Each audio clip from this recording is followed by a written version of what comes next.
La vida cristiana victoriosa. Por Watchman Nee. Manteniendo la victoria en el gozo. Hay un versículo muy conocido en la Biblia, que es Nehemías 8:10, les dijo entonces, id por vuestro camino, comed de la grosura, bebed vino dulce y enviad porciones a los que no tienen nada preparado, porque este día es santo para nuestro Señor. Y no os entristezcáis, porque el gozo de Jehová es vuestra fuerza. ¿Cómo se expresa la vida que Dios nos ha dado? A través del gozo. El mismo aire que nuestro Señor Jesucristo respiraba estaba lleno de gozo y alabanza. Todavía estoy aprendiendo esta lección. He sido perdonado, me he consagrado y he sido obediente, sin embargo, me siento algo desdichado y murmuro un poco. No puedo decir de corazón, gracias y gloria sean al Señor. Siempre que no podamos decir, gloria al Señor, estamos ya derrotados. Debemos darnos cuenta de que nuestra victoria está en el gozo del Señor. Siempre que perdemos ese gozo, inmediatamente perdemos la victoria. Nos desanimamos cuando el gozo se va. De ahí que debemos guardar nuestra victoria en la fuerza del gozo. Un hermano dijo que él nunca había conocido la fuerza del gozo hasta ahora. La victoria debe mantenerse en el gozo del Señor, así como el pez debe mantenerse en el agua. Regocijo en la aflicción. Sin embargo, ¿cómo podemos estar gozosos? Podemos muy fácil y naturalmente estar gozosos y alabar a Dios en las cosas que son agradables, así como cuando cruzamos el umbral de la victoria o del poder. Pero las Escrituras nos dicen que estemos gozosos en las circunstancias desagradables también. Que en grande prueba de tribulación, la abundancia de su gozo y su profunda pobreza abundaron en riquezas de su liberalidad. 2 Corintios 8:2. Aquí se nos dice que los creyentes macedonios tenían gozo abundante en momentos de gran aflicción. Lo que tenían no era meramente una o dos gotas de gozo, sino gozo en abundancia. Regocijémonos siempre con gozo abundante, aun en gran aflicción. La vida de Cristo es la vida que triunfa, por consiguiente, podemos triunfar en la victoria que Él ha obtenido. Podemos alabar a Dios con gozo aun cuando un gran ejército nos esté atacando. La característica de la victoria es estar llenos de acción de gracias y alabanza en momentos de aflicción. Había un hermano que trabajaba para el ferrocarril. Un día fue atropellado por un tren y perdió una de sus piernas. Cuando despertó en el hospital, le preguntaron si todavía podía dar gracias y alabar al Señor. Él contestó que alababa y daba gracias a Dios que solo le habían cortado una pierna. ¡Qué actitud tan positiva! Esta es la nota de victoria, un sonido de gracias y alabanza en el medio de gran aflicción. Hermanos míos, tened por sumo gozo cuando os halléis en diversas pruebas, Santiago 1:2. En lo cual vosotros os alegráis, aunque ahora por un poco de tiempo, si es necesario, tengáis que ser afligidos en diversas pruebas, 1 Pedro 1:6. A quien amáis sin haberle visto, en quien creyendo, aunque ahora no lo veáis, os alegráis con gozo inefable y glorioso, 1 Pedro 1:8. Amados, no os sorprendáis del fuego de prueba que os ha sobrevenido como si alguna cosa extraña os aconteciese, sino gozaos por cuanto sois participantes de los padecimientos de Cristo, para que también en la revelación de su gloria os gocéis con gran alegría. 1 Pedro 4:12-13. Estos versículos nos muestran cómo vivir en medio de la prueba. Santiago nos habla de diversas pruebas, esperadas o inesperadas, que vienen de enemigos o de amigos, de paganos o de hermanos, con buena razón o no. Toda clase de prueba vendrá, pero ninguna debe hacernos perder nuestro gozo. Recuerde que cuando la Biblia menciona gozo, a menudo usa tales descripciones como alegráis o gran alegría o sumo gozo o gozo inefable. Porque lo que Dios da es siempre completo y sumamente grandioso. El gozo del cual se habla en 1 Pedro 1:6 es alegraos grandemente, mientras que la aflicción mencionada es por un poco de tiempo. ¿Es la aflicción permitida? Parece que la aflicción es inevitable. Si tenemos ojos, caerán las lágrimas. Aunque caigan las lágrimas, todavía hay gozo. De ahí que en 1 Pedro 1:8, leamos esta observación, en quien creyendo, os alegráis con gozo inefable y glorioso. Este gozo es inefable. ¿Cuántas veces, aun antes que las lágrimas se hayan secado, la boca ha pronunciado ya un aleluya? O mientras las lágrimas todavía están cayendo, la boca ha dicho, gracias y gloria al Señor.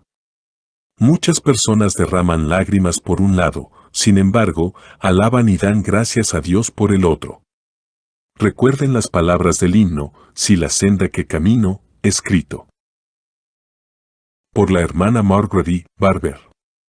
Que el espíritu te alabe, aunque el corazón esté quebrantado.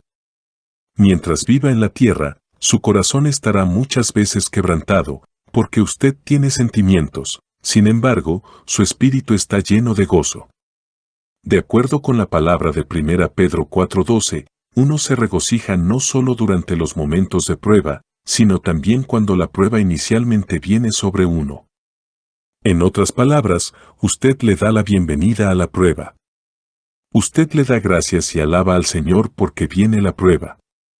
Algunos hermanos y hermanas fruncen el ceño cuando ven que se aproxima la prueba. Pero Pedro dice que nos regocijemos y demos gracias al Señor porque viene.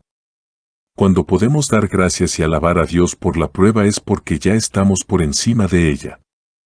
No hay nada que nos capacite más a elevarnos por encima de la tentación, circunstancias y problemas que el gozo y la acción de gracias y la alabanza. Esta es la nota de victoria que un vencedor tiene que emitir. En Chefoo, una hermana que hacía poco tiempo que había cruzado el umbral de la victoria fue severamente probada. Su hija se murió mientras su esposo estaba lejos del hogar. Muchos hermanos y hermanas fueron a consolarla. Aunque sus ojos estaban inundados de lágrimas, su rostro mostraba una sonrisa. Ella testificaba que la pérdida de su hija era en realidad muy dolorosa y que sin embargo se sentía en extremo gozosa. Daba gracias y alababa a Dios. Esos hermanos y hermanas que habían ido a su casa a consolarla fueron en cambio consolados por ella. Esto es algo que nadie puede fingir. Esta es la nota que escuchamos cuando hay victoria. Aún en la prueba, hay alabanza y gracias ascendiendo a Dios.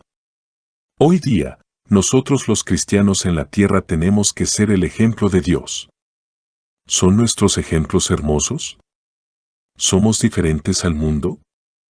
Si nosotros lloramos como el mundo llora y reímos como el mundo ríe, ¿dónde está nuestra victoria? ¿Y dónde está la victoria de Dios? Tenemos que permitir que el mundo vea que tenemos gozo y fuerza. Aunque el mundo nos mire y piense que estamos locos, sin embargo no dejan de admirar al Cristo que nos hace aparecer como locos.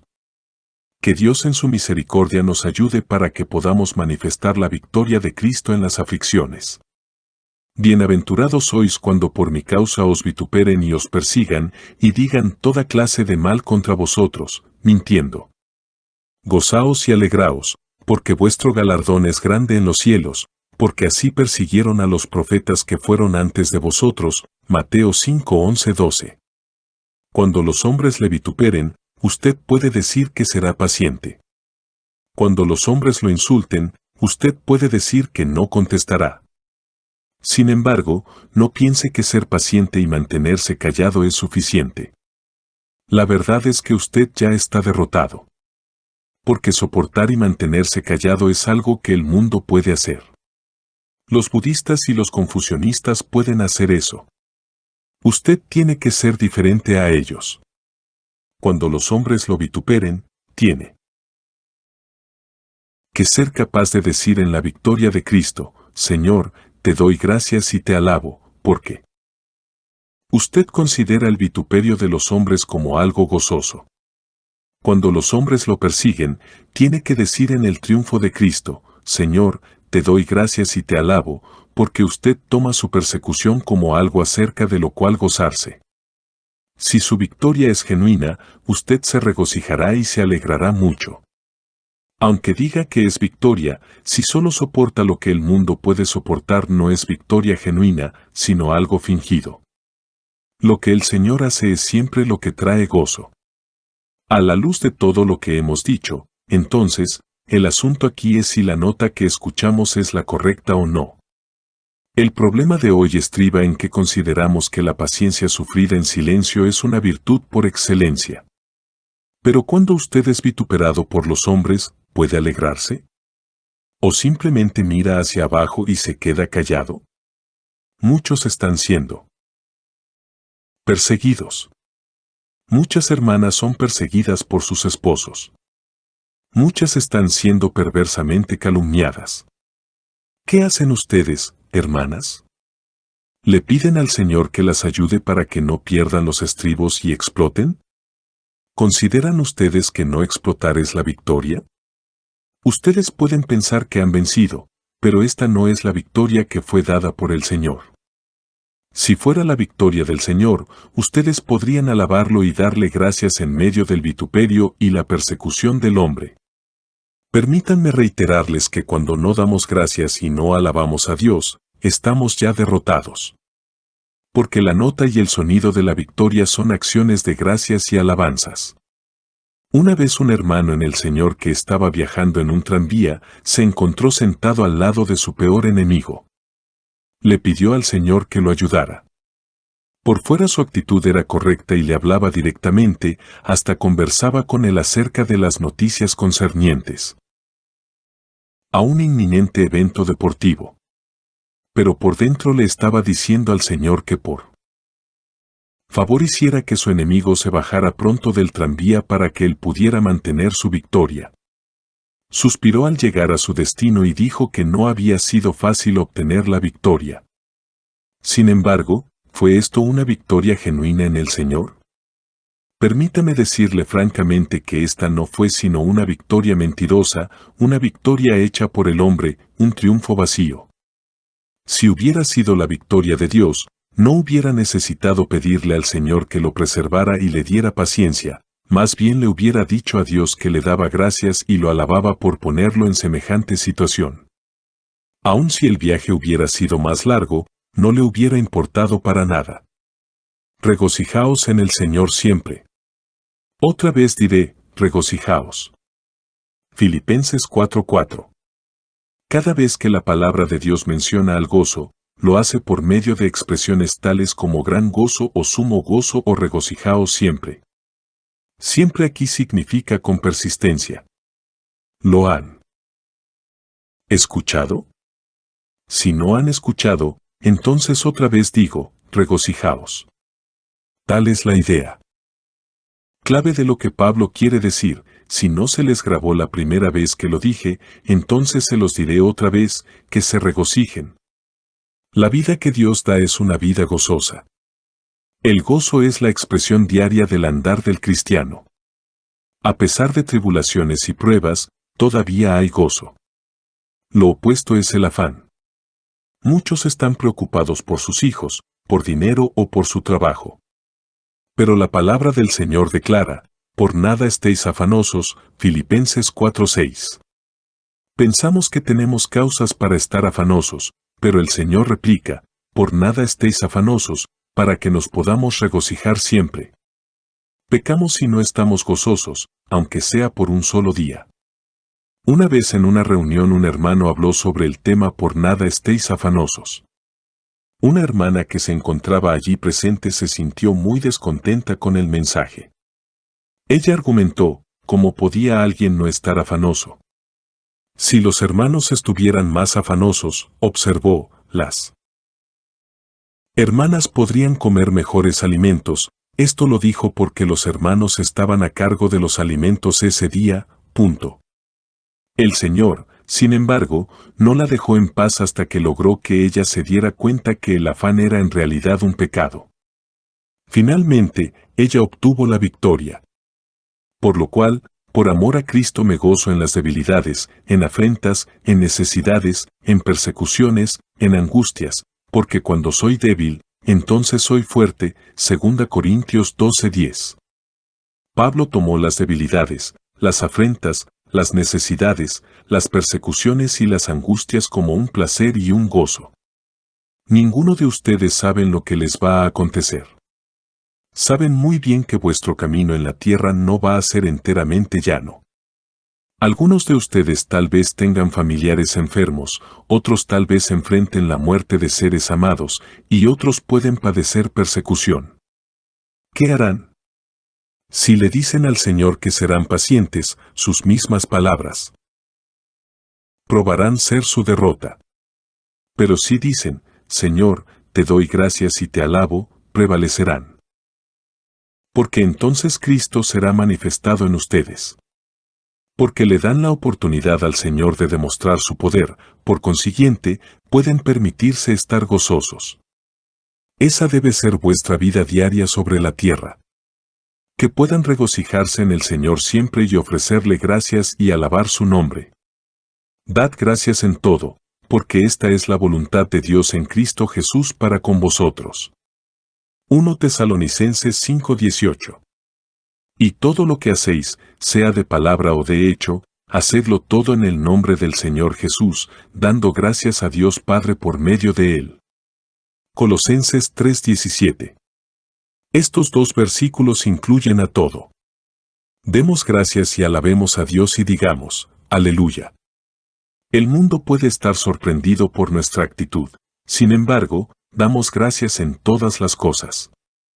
Y si esta es en realidad nuestra costumbre, ni la tentación ni la prueba pueden jamás ser nuestros rivales. Nada nos puede tocar. Tenemos fe para enfrentar la tentación y podemos dar gracias y alabar a Dios en la prueba porque somos obedientes a Él. Algunos pueden malinterpretar mis palabras y pensar que yo me opongo a la paciencia. Para aclarar este punto quisiera decir que la paciencia es algo muy precioso. Nosotros sí necesitamos tener paciencia, pero no la clase que se obtiene apretando los dientes. Para toda paciencia y longanimidad con gozo, Colosenses 1:11. La paciencia con gozo, no la paciencia forzada que viene como resultado de renunciamientos o de tristeza. No, la nota de la vida diaria de un cristiano es para toda paciencia y longanimidad con gozo. Dad gracias en todo, esta es la vida que encontramos en la presencia del Señor. Más que vencedores, ¿por qué es que la vida no puede considerarse victoriosa a menos que haya gozo? ¿Por qué necesitamos estar gozosos para probar y demostrar esta vida triunfante? En todas estas cosas somos más que vencedores, Romanos 8:37. La victoria que Dios nos concede es una sola. Es cuando podemos decir que en todas estas cosas somos más que vencedores. Apenas conquistar no es la clase de victoria que el Señor concede. Lo que Él nos da es que siempre somos más que vencedores. Cuando apenas conquistamos no tenemos victoria en absoluto. Pero si somos más que vencedores, entonces hay un gozo que lo invade todo y prueba que esta es una victoria que procede de Dios. Debemos darnos cuenta de que lo que tenemos es una copa que rebosa. Todo lo que el Señor da, siempre sobrepasa todas las limitaciones o fronteras naturales. Si no es así, no es lo que Él da. La victoria que el Señor concede es de tal magnitud. Pero yo os digo, no resistáis al que es malo, antes bien, a cualquiera que te abofetee en la mejilla derecha, vuélvele también la otra, y al que quiera litigar contigo y quitarte la túnica, déjale también la capa, y a cualquiera que te obligue a ir una milla, ve con el 2. Mateo 5:39-41. Una victoria con sobras es verdaderamente una victoria de Dios. Vencer apenas es el resultado de las obras de los hombres. Esta es entonces la verdadera nota de la victoria. Que Dios abra nuestros ojos para percibir que a menos que nuestra victoria sea una en la que somos más que vencedores, es solo una imitación, es meramente una victoria fingida. Pero si Cristo vive en nosotros, podremos estar gozosos y agradecidos en todas las circunstancias. Podremos decir aleluya, Gloria al Señor, desde ahora y por toda la eternidad. Capítulo 10. Consagración. Porque el amor de Cristo nos constriñe, pensando esto, que si uno murió por todos, luego todos murieron, y por todos murió, para que los que viven, ya no vivan para sí, sino para aquel que murió y resucitó por ellos. 2 Corintios 5, 14, 15.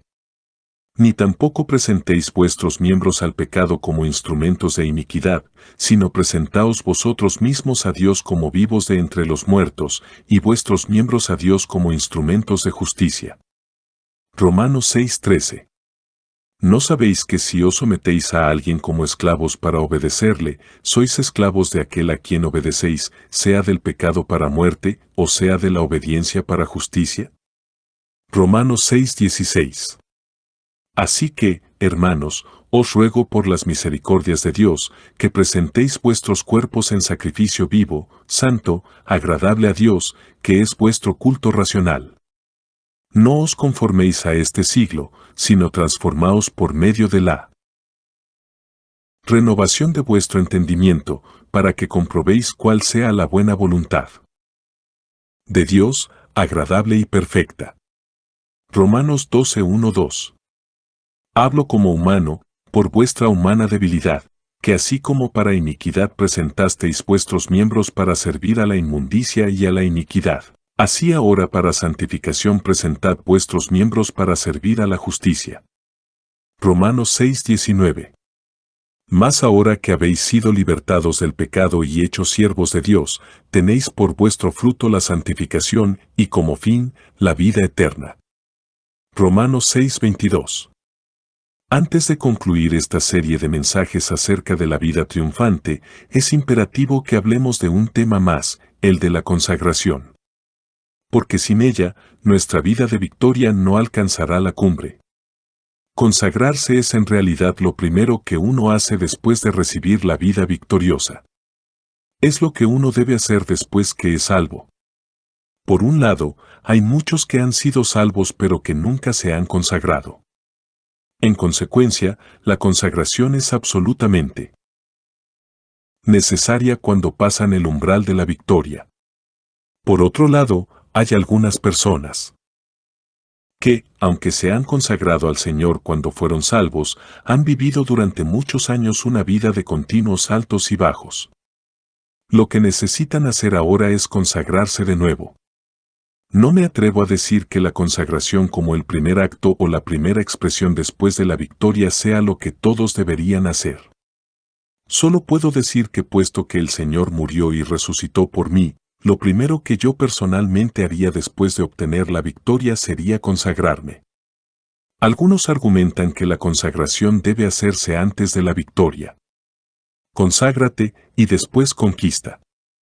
Pero Romanos 6:13 indica otra cosa, ni tampoco presentéis vuestros miembros al pecado como instrumentos de iniquidad, sino presentaos vosotros mismos a Dios como vivos de entre los muertos, y vuestros miembros a Dios como instrumentos de justicia, indicando con eso que la consagración viene después de la victoria. Una cosa es clara, sin embargo, sin muerte y resurrección, no es posible presentarse a Dios. Solo una persona que ha muerto y resucitado puede ofrecerse como un sacrificio vivo. Hemos hablado antes acerca de nuestra crucifixión con Cristo y acerca de que el Señor vive en nosotros. Hemos muerto y ahora vivimos con el Señor. De acuerdo con Romanos 6:13, un cristiano se consagra a sí mismo después que ha recibido la vida que triunfa. Sin esa vida, nuestra consagración sería rechazada por Dios. Porque Él no quiere nada que pertenezca a Adán y a la muerte. Sin esta vida triunfante, la consagración de una persona es poco confiable. Un día estará consagrada, pero al día siguiente se olvidará, hoy hará un voto a Dios y le dirá que está dispuesta a hacer esto o lo otro por Él, mañana se olvidará del voto. Una misionera había asistido a la convención de Keswick. Esta convención se llevó a cabo en Inglaterra 7 veces. Ella confesaba que cada año que asistía a Keswick era como darle cuerda a un reloj. Cada Ves que iba la tenían que volver a poner en hora. Numerosos cristianos son como esta hermana. Le prometen mucho a Dios en una convención o conferencia, solo para olvidarlo todo poco después. Esto demuestra que no tenemos la fuerza para consagrarnos. Sin esta vida que triunfa, su consagración no será aceptada por Dios. Porque lo que usted le ofrece pertenece a Adán y está muerto. Solo lo que viene del Señor puede ser presentado a Dios. Lo que viene de uno mismo no sirve para ser ofrecido. Sepamos, por lo tanto, que lo primero que tenemos que hacer después de obtener la vida victoriosa es consagrarnos a nosotros mismos a Dios.